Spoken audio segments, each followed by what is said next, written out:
자, 시작할까요?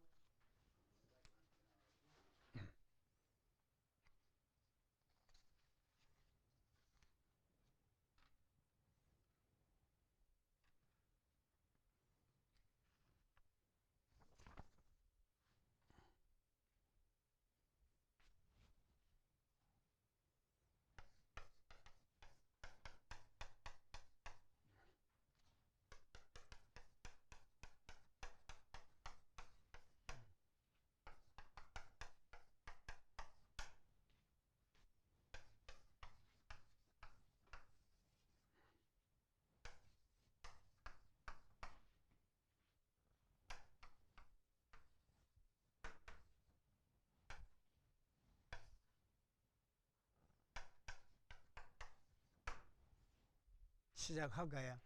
자, 근현대 교회사입니다. 우리가 시대를 구분할 때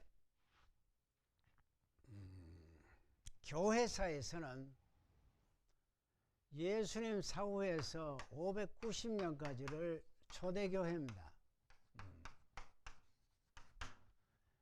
590년에서 1517년까지를 중세교회라 이렇게 편의상 구분을 합니다. 1517년에서 지금까지를 근현대라고 합니다.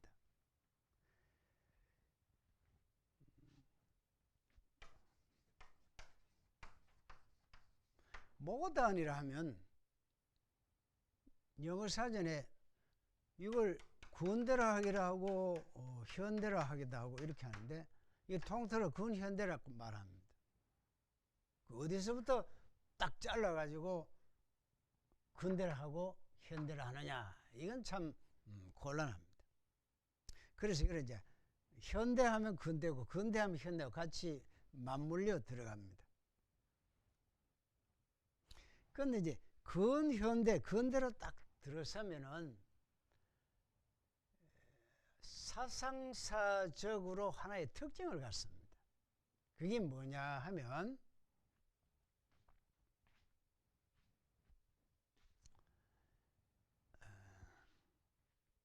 이렇게 큰 그 세계사에서 중요한 그 혁명이 일어나는데 우리 삶의 가치관에 경제, 정치에서 하나의 혁명이 일어납니다.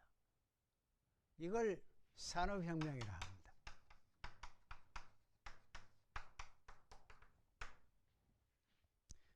하나는 프랑스 혁명입니다.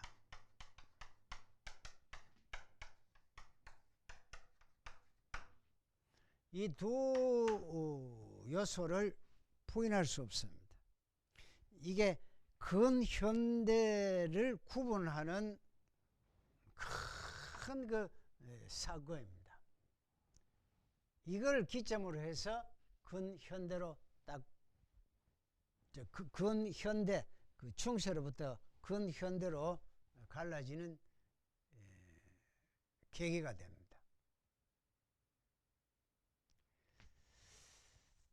누누이 말씀드린 대로 우리가 서양 사상을 이해하기 위해서는 그 헬레니즘하고 헤브라이즘을 잊어서는 안 된다. 헬레니즘은 이성 중심이고 이건 신앙 중심이다. 이성은 결국 무엇이 발달되나 하면 과학이 발달되고 신앙은 인간의 그 인권이 신장되게 됩니다. 이게 정치적으로 민주주의로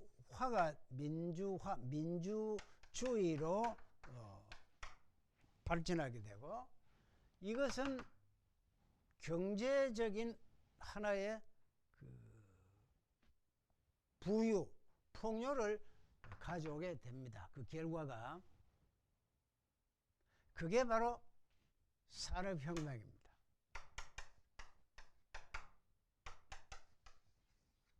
(1785년입니다)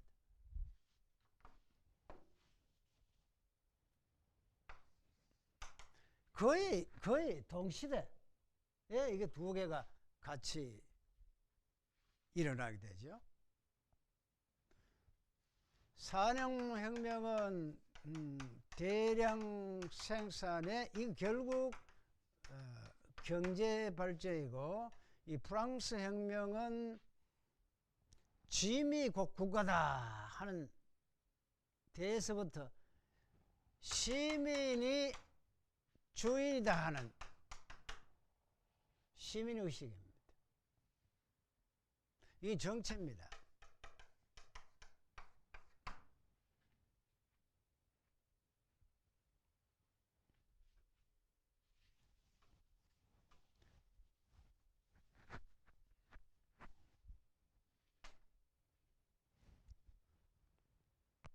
자, 이제 여기로부터 성경의 이제 성경에 대한 해석이 완전히 달라집니다.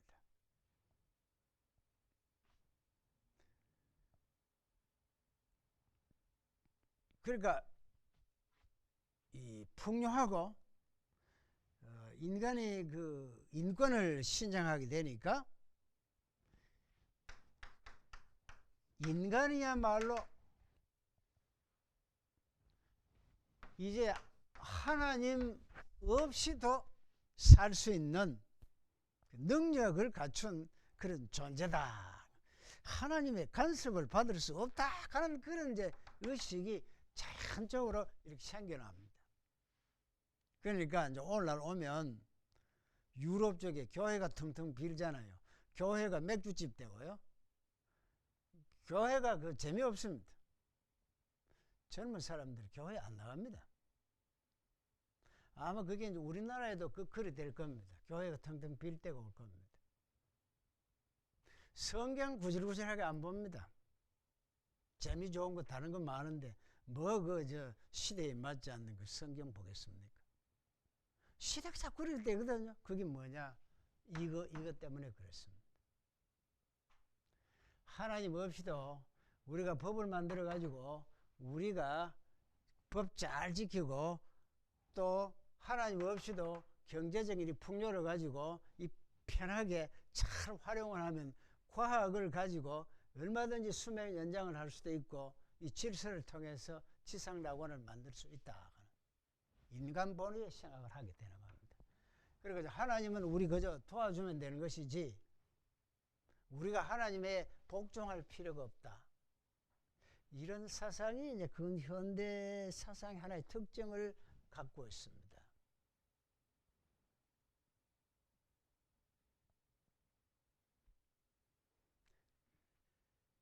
그럼 이제 이 현대 이 교회, 이 현대 교회사를 이해하기 위해서는 이 흐름을 이제 우선 짚어야 되고, 자, 그럼 이제 17세기, 18세기로 지금 되돌아가 봅니다. 종교개혁이 1517년에 됐으니까, 그 16세기에 여러 가지 이제 마르틴 루터와 켈빈과 스티븐 잉글시 그쪽에 종교개혁이 이제 나잖아요. 그 이후에 지금 어떻게 되느냐. 크게 이제 이게 시작이 나타나죠. 이거 18세기 아닙니까? 또 하나 이제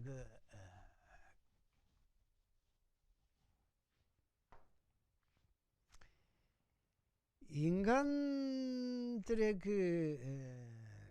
사고가 어떻게 되느냐 하면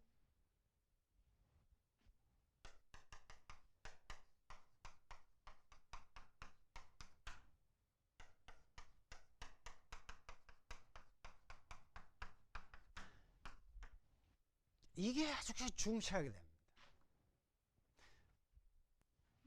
요게 18세기 들어왔습니다. 이게 영국입니다. 이게 이제 프랑스 쪽인데, 프랑스를 하면 이제 유럽의 대륙 쪽입니다. 대륙. 이건 바다 쪽에.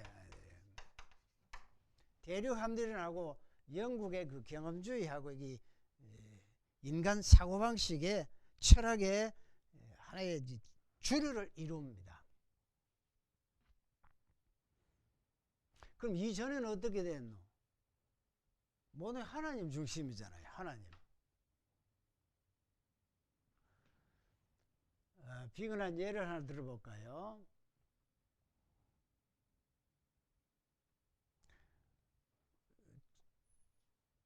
지금 교회 지금 다니는 어떤 부인이 아기를 지금 놓습니다. 막 지금 통증이 심한데 이쪽에 그 사고방식은 왜냐하면 기도합시다. 우리가 지금 산모가 아기를 잘 낳을 수 있도록 기도합시다. 이래 된다면 이쪽에 이건 뭐냐면 병원에 갑시다. 이게거든요. 차이가 그렇습니다. 사고방식의 차이가. 인간이 경험에 의해서 얻어지는 것이 진리고 머리로 생각해서 과학적으로 판명되는 것이 진리다 하는 그 사고방식. 이쪽엔 이거 떠나서 성경에서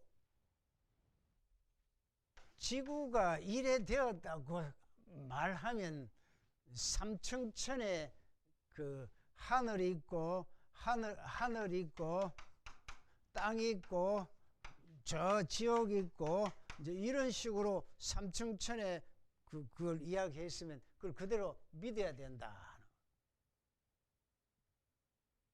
그래가지고 갈릴레오가 지동설 이야기하다가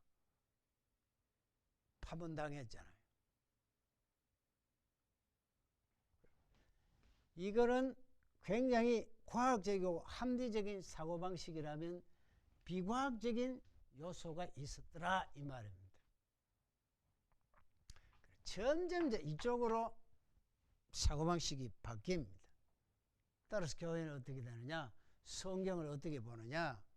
비과학적인 요소를 인정하지 않거나 예컨대 동정녀 탄생을 인정하지 않거나 부활 사건을 인정하지 않거나 하는 그런 이제 성경 해석들이 자꾸 나오기 시작합니다. 경험론은 이렇습니다. 쉽게 이야기해서 베이컨 같은 사람인데 경험에 의해서 누적된 것만이 진리다.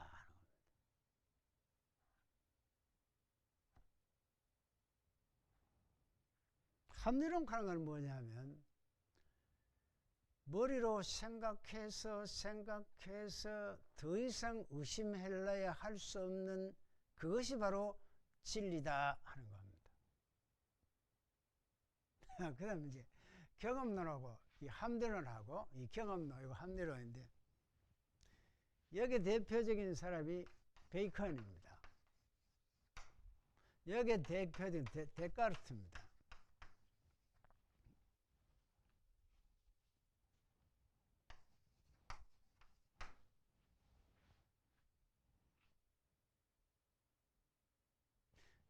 그 베이컨의 그 우상론 하는 것이 있는데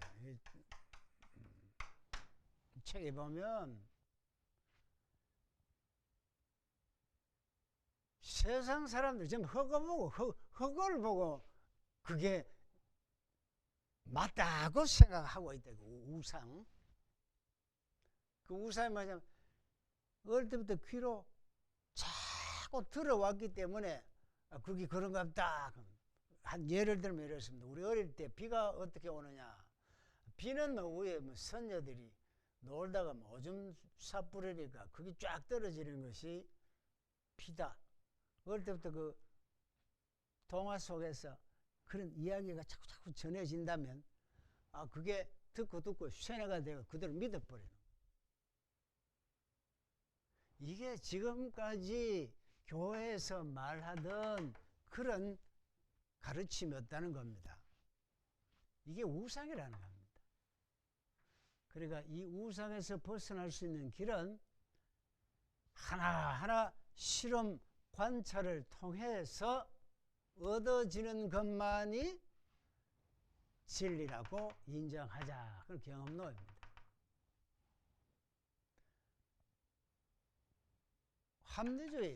합리론의 입장은 뭐냐 하면 머리로 생각해서 그것이 합당하냐 아냐 이거를 조사를 해봐야 돼요. 머리로 검증을 해봐야 된다는 겁니다.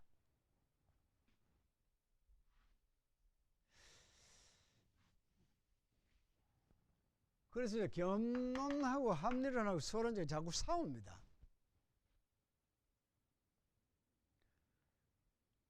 경험론은 예컨대 이 제주도가 있다고 쳐봅시다. 제주도 하면 너무 확장하니까 여기에 조그만 이제 못이 있다고 생각해 봅시다. 이 못. 이 못에 개구리가 있다. 개구리가 있다는 증명은 밤 10시만 되면 이 못에서 개구리 우는 소리가 들린다. 따라서 이 못은 개구리가 있다. 이게 이제 합리론의 입장입니다. 머리로 탁 이시적으로 생각을 해보니까 경험론의 입장은 뭐냐면 그것으로서는 못 믿는다. 실제 가서 이 못에 뜰채로 가서 쫙 물을 떠서 개구리가 잡히면 이 못에는 개구리가 있다고 말할 수 있다. 이런 입장입니다. 여기는 실제 실험 관찰을 통하여 얻어지는 지식. 이거는 이치적으로 생각하면 얻어지는 지식.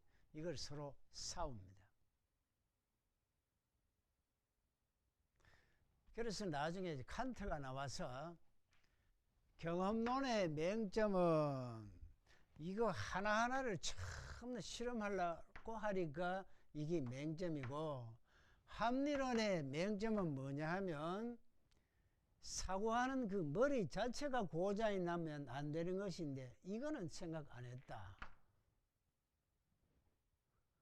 이래서 둘을 이제 종합해서 나오는 것이 칸트의 비판 철학이라 이렇게 이야기를 하는데, 하여튼 17, 18세기를 중심으로 해서 세상을 해석하는, 다시 말하면 또 성경을 해석하는 관점, 그 방법이 많이 달라지게 되었다. 과학이 발달되고 또 이런 풍요한 세상이 되었다. 그럼 여기에 어떻게 신앙을 어떻게 할 것이냐, 이런 이제 문제들이 생겨납니다. 자, 또 하나 우리가 현대 교회를 이해하기 위해서는 17세기, 18세기에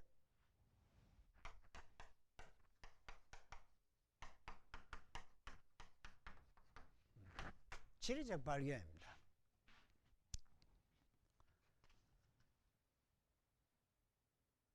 그때 막 안 했잖아.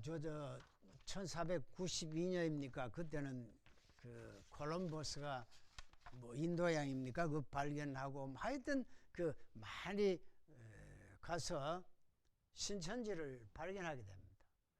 발견을 가게 되면 이거 우리 땅 하면서 깃대를 꼽으면 자기 땅이 되잖아요. 식민지가. 식민지가 되면 같이 따라가는 것이 뭐냐면 기독교가 같이 따라갑니다. 그럼 말이 전도가 되잖아요.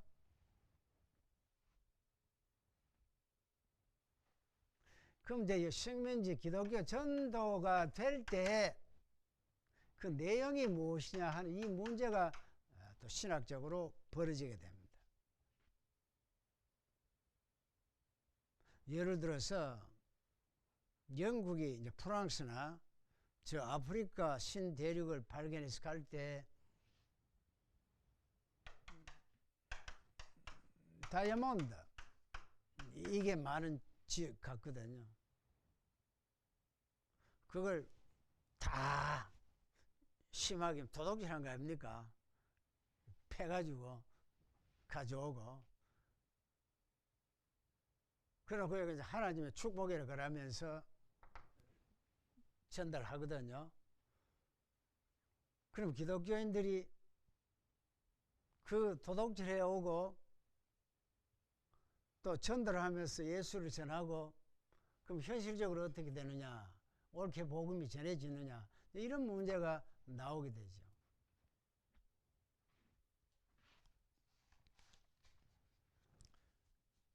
그 다음에 이때 변화들이 이제 계몽 운동입니다.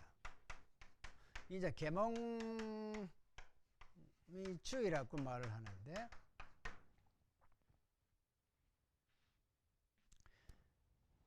이 당시 그죠, 17세기 18세기쯤 되면 러시아 쪽도 마찬가지고 독일 쪽도 마찬가지고 사람들이 그 문자 해석은 거의 못했습니다. 굉장히 무식했습니다. 무식하다 보니까 우상 숭배가 많고요. 그 기독교 복음을 전하는데 교리적인 것은 전할 수가 없었습니다. 이해를 못하니까. 그래서 그런 무식한 군중을 깨우치는 그런 운동이 굉장히 활발했습니다. 그 계몽운동, 계몽주의.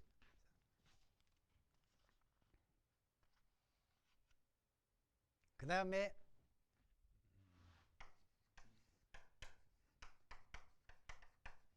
현대 국가입니다.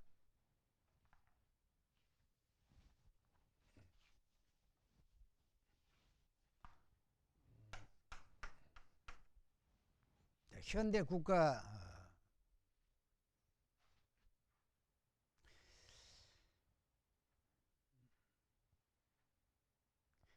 17세기, 18세기 이전에 그 국가라는 것은, 국가가 뭐냐 하면 왕이, 이건 신인데 신이 다스리는 그것이 바로 국가다. 그럼 국민이라는 개념은 뭐냐, 왕의 노예들이다 하는 그런 사고방식이었습니다.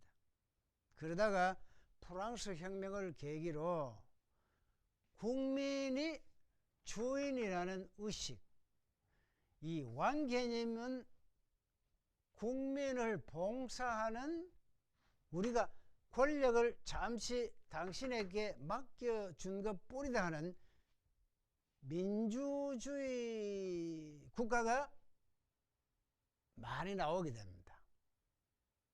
그게 이제 현대 국가의 특징으로 이렇게 나오게 되죠. 또 하나 이제 현대 우주관과 그 과학, 이건 더 설명할 필요 없습니다. 그 세상이 굉장히 달라지잖아요.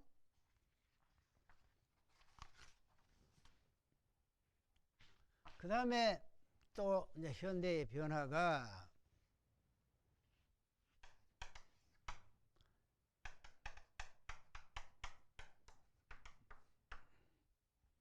세속화입니다.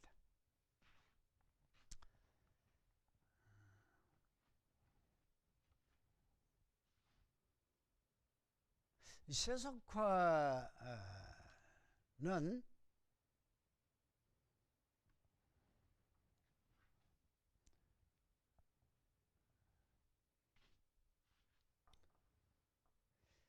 우리가 이제 이게 세속화라고 할 때 어떤 뭐 타락한 그런 의미에서 세속화가 아니고,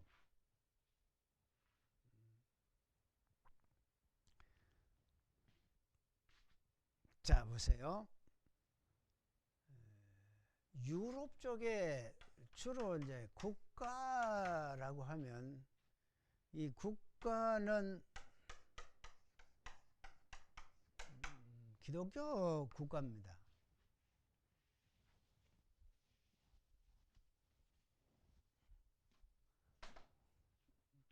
기독교 국가의 특징은 뭐냐 하면 신의 은총하에 살아간다 하는 그런 하나의 이념을 이렇게 갖고 있었는데,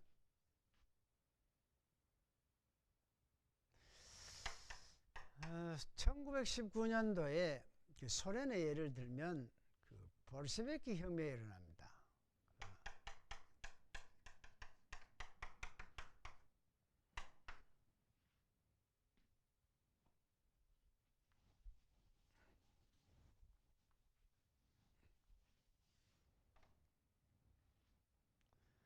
볼셰비키 혁명은 기존 러시아의 그 정부가 짜르 정부입니다. 짜르 뭐 이시조선 카듯이 그 짜르가의 정부입니다. 짜르 정부입니다. 이거는 무너뜨릴래야 무너뜨릴 수 없는 그런 그 하나의 정부잖아요. 근데 그 볼셰비키가 혁명에 의해서 짜르 정부를 무너뜨리고 볼셰비키 정부에 들어서는데, 이게 이제 공산주의 국가입니다. 그러니까 기독교 신의 은총 뭐 이렇게 이야기할 때 여기에 무엇이 있는가 하면 정신입니다. 뭐 그게 잘 실현되든 안 되든 그 기독교 정신에 의한 어떤 그 사회관이었죠. 공산주의가 들어서면 기독교 정신이 아니고 물질 지향의 어떤 가치관, 이런 것이 돼버립니다. 자, 그럼 이제 이념이 이제 생겨나죠. 이념. 하나는 그 사회를 어떻게 볼 것이냐 할 때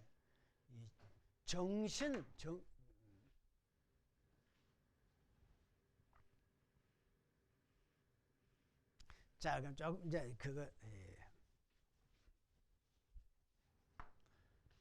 공산주의 1919년 볼셰비키 혁명 후에 이제 공산주의가 나오는데, 요 바로 앞에 칼 막스가 나옵니다. 칼 막스의 그 자본론에 의하면 세상이 이렇게 바뀐다고 봤어요.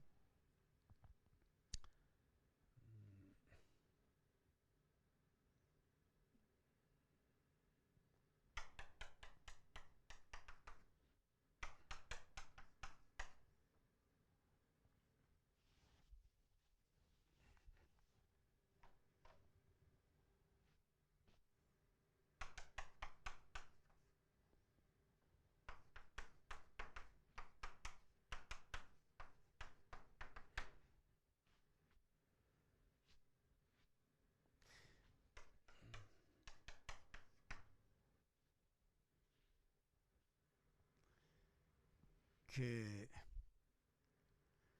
헤겔의 그 세계관은 정신적 그 세계입니다.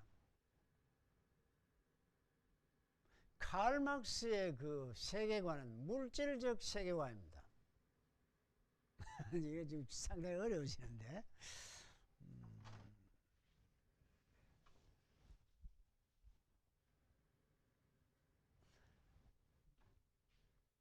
16세기는 기독교고요.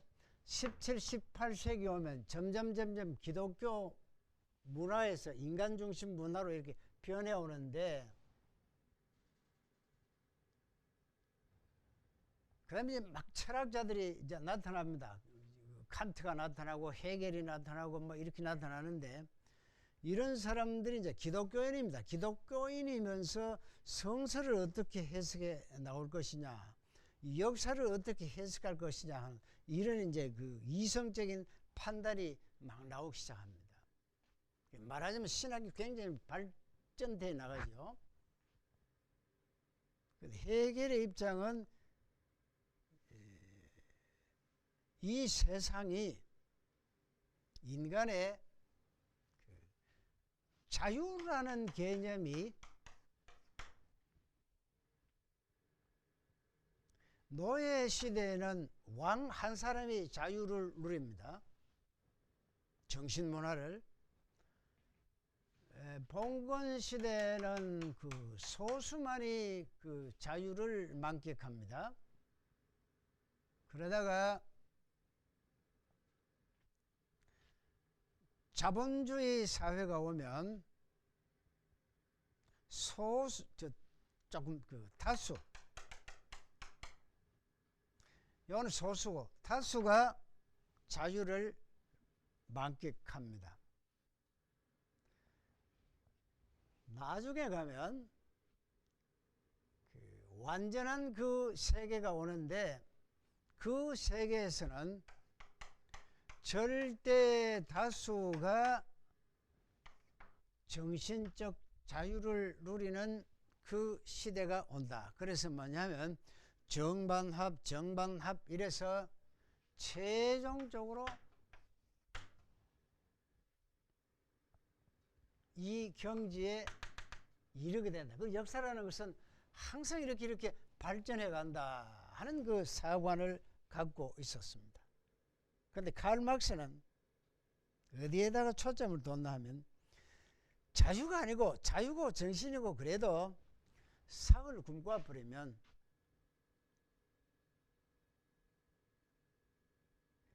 배고프도록 굶고면 정신이고 뭐가 아무것도 없고 빵밖에 눈에 안 보인다. 그 예수님을 마귀가 시험할 때 40일 금식한 데다가 네가 하나님 아들이면 이 돌을 빵 되도록 하라 하는 거, 물질러 가지고 유혹해 오잖아요.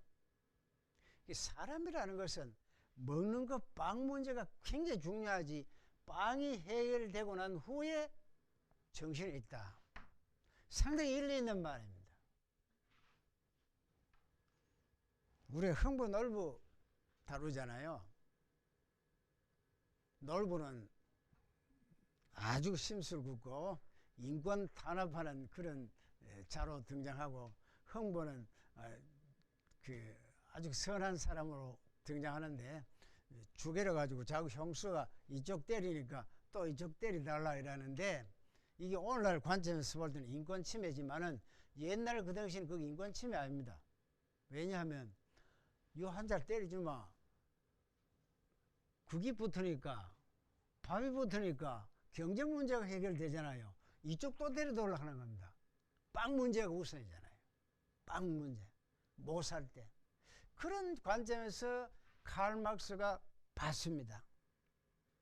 너희는 배부른 때 배부른 사람들만이 뭐 정신이 어떻고 하는데, 그게 아니야. 일반 다수는, 노예 시대는 한 사람만 경제를 소유했고 소수가 경제를, 영주들만 소유했고, 자본주의 사회에서는 이걸 자꾸 착취하기 때문에 다수가 가질 수 있는 사회가 사회주의고, 필요에 따라 능력껏 일하고 필요에 따라 나누는 그런 완전한 사회가 오는데, 그게 바로 공산주의 사회다. 세상은 그렇게 될 것이다. 빵 문제, 경제 문제. 그렇게 이제 착안한 겁니다. 하나는 정신이고 하나는 빵 문제고, 이렇게 이제 가지요. 그런데 지금 볼셰비키는 1919년도에 이제 이 칼 막스의 영향을 받아서 그걸 바꿨거든요. 그 바꿀 때 이 사회를 보는 관점입니다. 칼 막스가 보는 사회적 관점, 공산주의자들이 그 보는 사회 관점입니다. 계급의식이거든요. 지금 이런 걸 지금 달아줘야만 현대신학 이걸 이해할 수 있기 때문에 그렇습니다.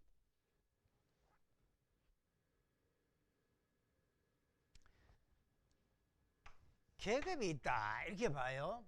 계급, 요 소수인데 이건 가진 자, 지배자, 기득권자, 요즘 말로 말하면 금수저 이제 이렇게 되는 겁니다.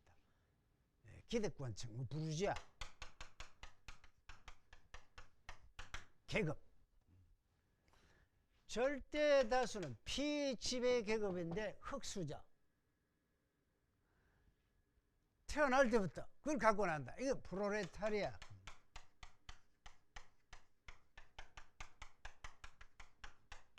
계급. 그리고 이 계급은 항상 투쟁을 할 수밖에 없다. 늘 싸운다. 가진 자는 이걸 억누르려고 하고 이거는 안 빼앗기려고 하고 이 부르주아 계급으로부터 탈피하기 위해서만 이 계급 투쟁이에요. 이 계급 투쟁을 통해서 이게 혁명이라고 말을 하는데 이 혁명이 바로 피를 봐야 되는데 이 피가 뭐냐면 이것이 과학이라고 보는 겁니다. 그래서 피의 상징입니다. 이 빨간 띠 두령이 바로 그겁니다. 피에 의하지 않고는 이게 바뀔 수가 없다는 그런 사고방식입니다.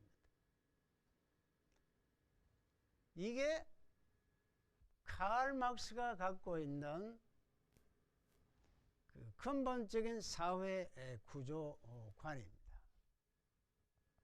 그러나 이제 이쪽에 정반합에 의해서 보는 관점은 이것이 아니고 인간이라는 것은 상호 의존적 존재이며 상호작용하는 것을 통해서 점점 발전해 간다. 계급 투쟁이 아니고 상호 의존적 작용을 한다 하는 이 관점이 서로 틀립니다.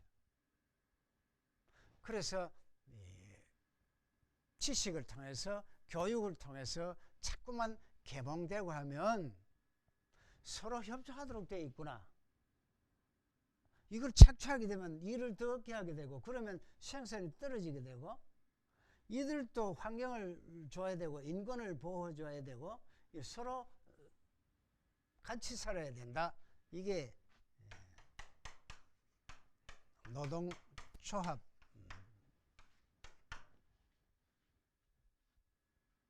그래서 아버지는 부르주아 계급 우리는 간섭받으니까 프롤레타리아 계급 아버지를 타도하지 이런 건 안 된다는 겁니다.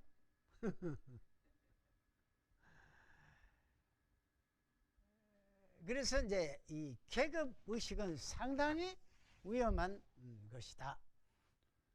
그래서 이제 그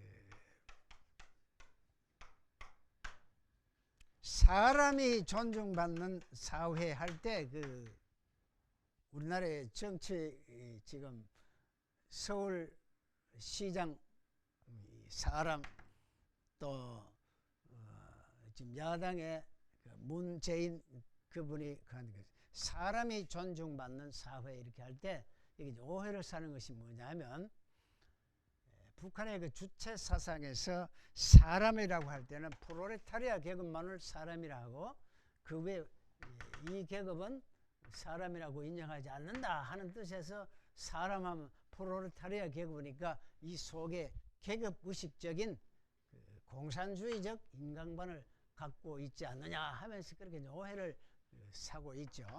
하여튼 여기에 이런 사상을 가지고 공산주의가 등장을 하게 되고 사회가 자꾸 이제 복잡해지는 것이 현대 사회입니다. 그런데 공산주의 국가를 지향하던 그 나라가 점점 문제점이 발생했기 때문에 공산주의 국가에서 사회주의를 지향하는 국가에서는 그 나름대로 또 자본주의 국가에서는 그 나름대로 자꾸 이제 수정 보완을 해갑니다. 이것이 절대적으로 옳다, 이것이 절대적으로 옳다 하는 그건 안 맞죠. 그러니까 하여튼 이제 세계가 자꾸 변해갑니다. 이 변화하는 현대 사회에 교회가 어떻게 성경이 어떻게 해석을 해주느냐 하는 그런 문제가 등장하고 있는 겁니다. 또 한 가지, 현대 사회의 이제 그 교회 어떻게 볼 것이냐. 이제 교파가 나오잖아요. 교파, 그죠? 크게 보면 가톨릭도 있고 프로테스탄트 중에서 뭐 우리나라에 한 300개 됩니다. 교파가. 이래 이제 쭉 나오니까 이렇게 돼요. 여러 가지 교회들이 교회가 무중처럼 이렇게 막 생겨나니까 딱 두 가지 현상이 나옵니다. 하나의 현상은 뭐냐 하면 종교다원주의가 나옵니다. 하나의 현상은 뭐냐 하면 가정중심.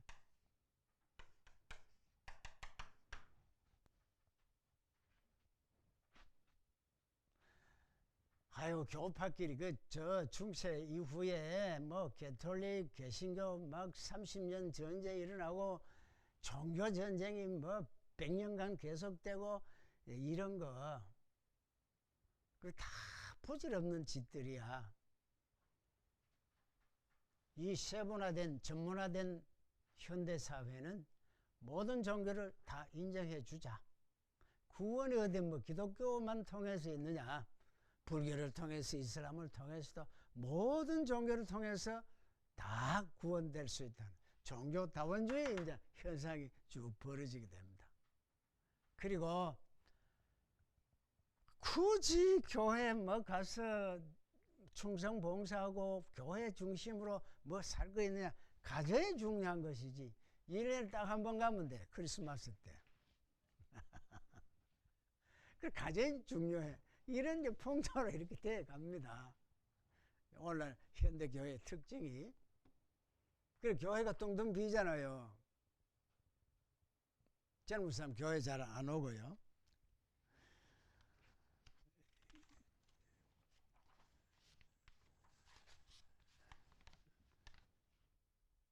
그 다음 나쁜 의미에서 세속화입니다. 세속화는 그 문화주의입니다. 문화주의가 뭐냐 하면 문화라는 것은 우리 생활 아닙니까? 생활 양태가 문화라 하잖아요. 그럼 그거 한번 봅시다. 동성애 봅시다. 요새는 소수의 문화까지도 존중해주자 이래 돼 있잖아요. 그리고 문화의 상대주의, 문화 상대주의가 나옵니다.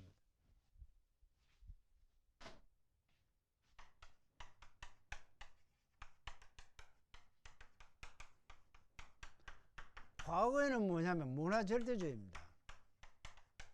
문화 절대주의라는 말은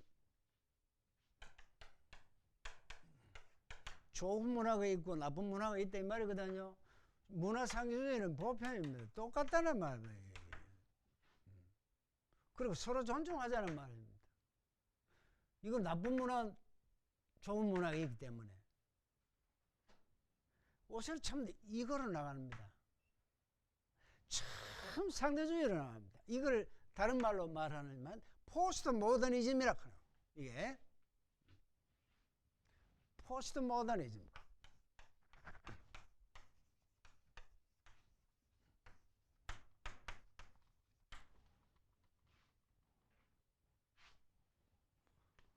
아, 이걸 우리말로 번역을 뭐라 하더라? 포스트 모더니즘. 아, 우리말로 기억 안 나나요? 포스트, 이게 무슨 말이냐면,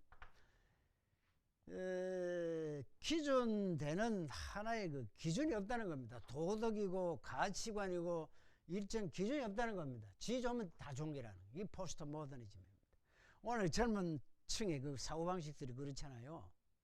한 가지 예를 들면, 배꼽 나오든 내가 뭐 속옷을 뭐 입든 남한테 피해 안 주면 되는 것이지, 내주면 되는 것이지. 뭐 이런 식으로 나오는 겁니다. 포스트 모더니즘입니다. 아주 지금 막 이 문화 상대주의 동성애, 과거에는 성경에 동성애는 죄악이기 때문에 그건 안 돼! 하는 기준이 딱 섰다 이 말이죠. 그거는 그때 시대에 맞는 말이고, 오늘날은 문화 상대주의 시대, 문화 다양화 시대, 이런데 이거는 소수도 존경받아야 돼? 이게 하나의 문화가 되고, 그 동성애가 합법적이 돼버린다 이 말이죠. 자꾸 동성애를 제약시하지 말아라. 이게 서울시장 그거 아닙니까? 어제 우리 국회에서 뭣도 모르고 통과시키려고 하는 거 차별금지법 아닙니까? 이 차별금지법은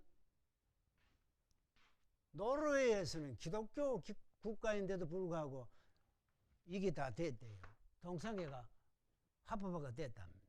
미국에 가면 여러 주가 이게 돼 있거든요. 크리스마스라는 용어를 못 쓰도록 돼 있답니다. 그 미국의 트럼프 대통령이 아주 보수적으로, 미국은 청교도 정신으로 세워진 나라이고 성경을 가치를 두는 나라인데 이거 안 돼. 낙태 안 돼. 크리스마스로 부르도록 해주는 이런 미국을 만들겠다. 이래가지고 백인들로부터 말 없는 다수로부터 표를 얻어가 된 것이 트럼프입니다. 우리 언론에서는 트럼프를 막 나쁜 자로 하지만은 그 사람이 아주 보수적이고 미국을 바로 세워야 된다는 그런 정신입니다. 문화 절대주의가 있다 이 말이죠. 이거는 자 들어보세요.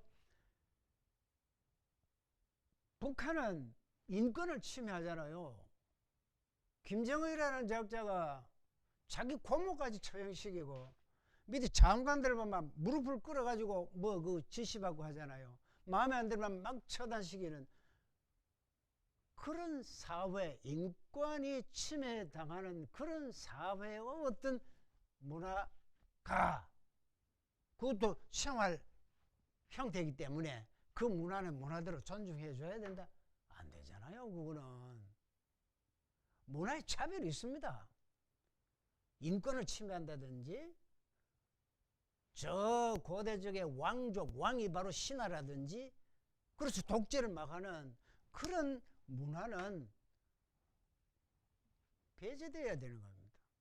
인권이 존중되고 민주적 사고에 근거한 문화가 월등한 것이고, 그렇지 못한 것은 열등합니다. 상대 절대주의입니다. 그래서 오늘날 자꾸 상대주의 무장하고 상대주의 가면 안 되죠. 그래서 오늘날 교회들이 문화라는 이름으로 성경에서 금지하고 있는 것들을 인정해주는 그런 쪽으로 되어가는 걸 세속화된다. 자, 이렇게 우리가 현대 교회를 다루기에 앞서서 근대, 현대의 그 특징이 뭐냐 하는데, 이것을 우리가 알아야만 앞으로 교회생활 할 때 참고가 되기 때문에 서론적으로 말씀을 드렸습니다. 자, 오늘 강의 마치겠습니다.